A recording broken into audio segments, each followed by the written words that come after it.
Hello, fellow Homo sapiens and everyone watching.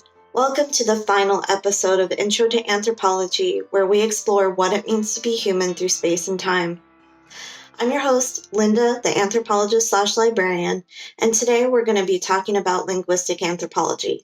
So let's get started before I make a tasteless pun. Oh wait, sorry, that was a tasteless pun. Linguistic anthropology, also known as ethnolinguistics, is essentially the study of language as a cultural resource and speaking as a cultural practice, as defined by Alessandro Duranti in his 1997 publication, Linguistic Anthropology. What sets linguistic anthropology apart from other linguistic disciplines is that it examines language specifically through anthropological concerns, such as the transmission and reproduction of culture, the relationship between cultural systems and social organization, and the role of material conditions of existence in a people's understanding of the world. Modern linguistic anthropologists study the documentation of languages, language through context, and identity through language. Above all else, linguistic anthropologists see the subjects of their study, also known as speakers or social actors, to be the most important aspect because they are representative of a complex community's or social institution's expectations, beliefs, and moral values. Although words are very important to linguistic anthropology, it is also important for the anthropologist to pay attention to what is not being said and what actions or gestures are instead substituted for verbal communication. Language is seen as flexible and as the most powerful tool humans have developed.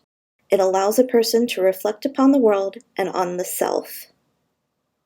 Linguistic anthropologists begin with the idea that there are dimensions of speaking that can only be captured by studying what people actually do with the language. They observe how social actors carry out their daily interactions and solve everyday problems. So how do linguistic anthropologists collect data? Well, they use ethnographic methods like cultural anthropologists do. To refresh your memory, ethnographies are written accounts of a culture's organization, activities, symbolic and material resources, and interpretive practices. Participant observation is integral to linguistic studies, as they work with native speakers to understand and interpret their observations of a particular culture. Interviews are another way in which linguistic anthropologists gather data. This is when the researcher has a one-on-one interaction with a member of the culture they are studying and records the responses to questions about their culture.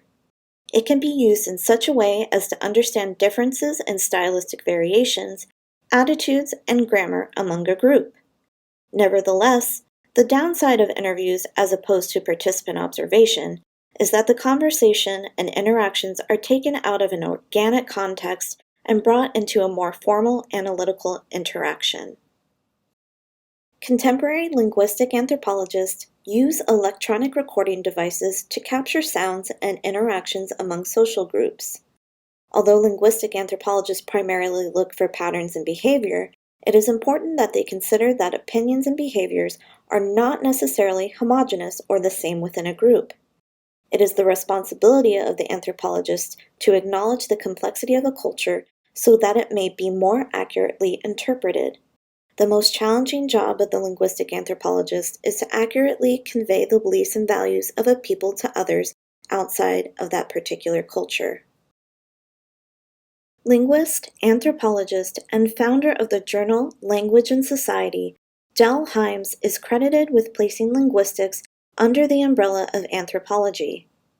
Hymes developed the speaking model mnemonic, which stands for S, setting and scene, with the setting referring to the time and place while the scene describes the environment of the situation. P for participants. This refers to who is involved in the speech, including the speaker and the audience. E, ends, which is the purpose and goals of the speech along with any outcomes of the speech. A is for act sequence, the order of events that took place during the speech. K is for key, the overall tone or manner of the speech. I for instruments, the form and style of the speech being given. N for norms, and that defines what is socially acceptable at the event. And finally, G for genre, the type of speech that is being given. This model allows the linguist to understand not only how to speak a language correctly, but also gives context to the language. Linguistic anthropologists use this model to analyze speech events, which are one or more speech acts involving one or more participants within an ethnographic study. Further, it allows researchers to gain insight into cultural values and relationships.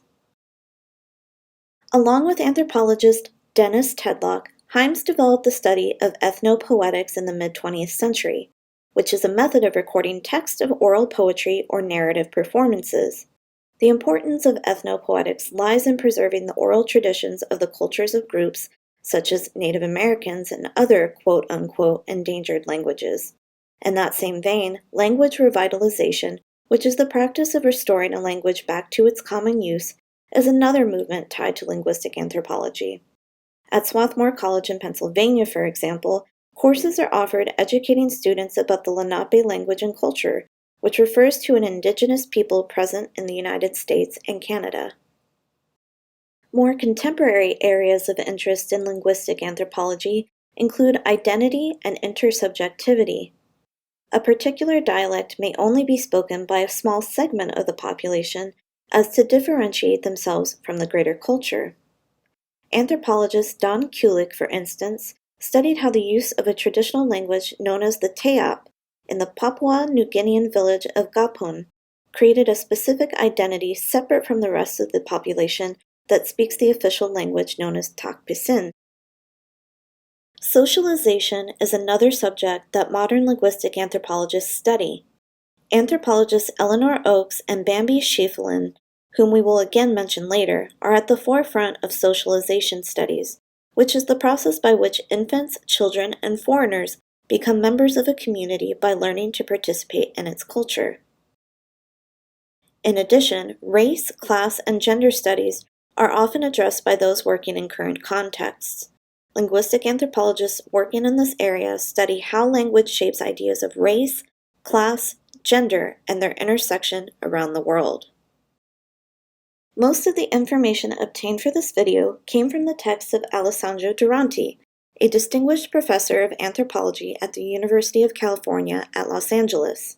He has written numerous publications, such as The Samoan Phono, A Sociolinguistic Study, Handbook of Language Socialization, and The Anthropology of Intentions, Language in a World of Others. Eleanor Oakes is also a distinguished research professor of anthropology at UCLA.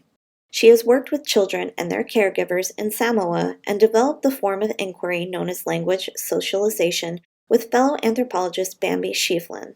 Interestingly, she works with high-functioning children with autistic spectrum disorders and autistic children in multilingual families.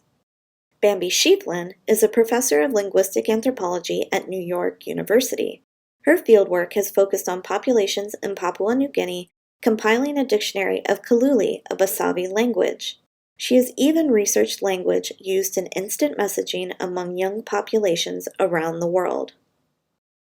Joel Kupers is another well-known linguistic anthropologist who began his career in 1978 by researching the Wayewa people of eastern Indonesia. His work aimed to understand ceremonial discourse, lineages, and sacred spaces.